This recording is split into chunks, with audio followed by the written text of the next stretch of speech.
11 News starts right now. More than 100 farmers are fighting for their land. They say the feds have been trying to force them off for years. Was between 1990 and 2000, they starved us to death. They shut off all our credit. In other words, it's just they cut our wrist and let us bleed out. 11 News investigates, and you'll hear why farmers are saying they're struggling to hold on to their land. Does Apple's new gadget live up to all the hype? Find out what it does and what it'll cost you. It's bonus day for teachers in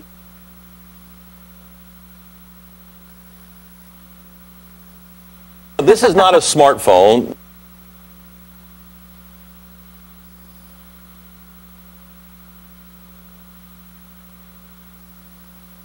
Thousands of Hispanic farmers. And you can go to our website, khou.com, to see if your teacher got a bonus.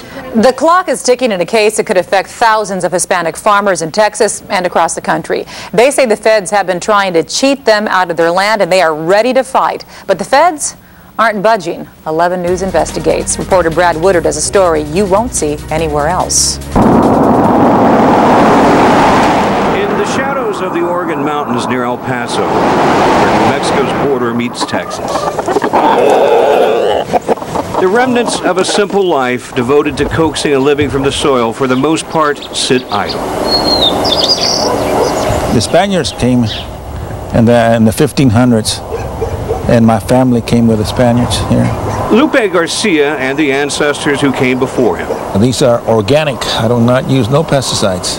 Have been working this land for centuries. We were farming here in this valley before the Pilgrims came to the East Coast. In 1955, his father, a decorated World War II veteran, managed to buy a farm. At its prime, it was a 1,000-acre operation.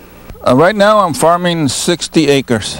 Imagine a business-size, regular business-size envelope and the postage stamp in the corner. At one point, Mr. Garcia owned that whole envelope. He now owns the postage stamp, and every day of his life, he has to wake up and look out to that. Garcia is the lead plaintiff in a lawsuit alleging discrimination by the U.S. Department of Agriculture. You know, this is not right. We all have the same right to land, freedom. While working in his field, an Anglo neighbor, came by and said, "Well, keep up the good work. You're just fixing it up for me." Like laughing at me. He says, "That farm is going to be mine in 10 years."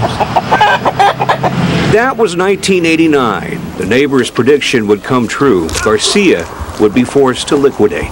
Was between 1990 and 2000, they starved us to death. They shut off all our credit. In other words, it's just they cut our wrist and let us bleed out.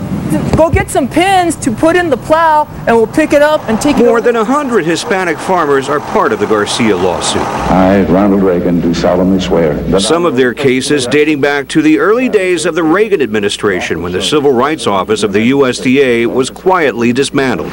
Farmers say their loans were either arbitrarily denied, or in the case of Bobby Ortega, intentionally delayed for months.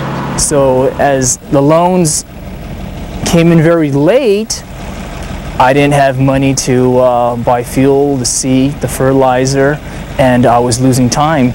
And with Mother Nature, you only have so much time until you have to get your crops in.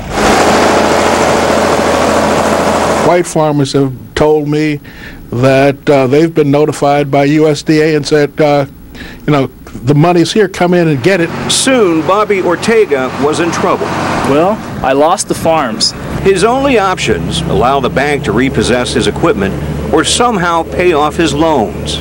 I took out my life insurance. I maxed out my credit cards to pay off these loans. Ortega is among an estimated 82,000 Hispanic farmers in the U.S., many of whom could be affected by the Garcia case.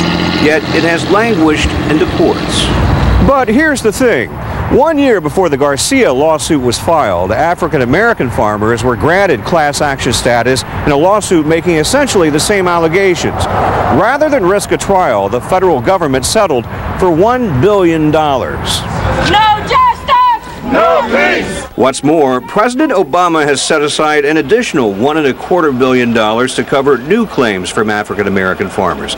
And yet the Supreme Court recently declined to hear the Garcia case.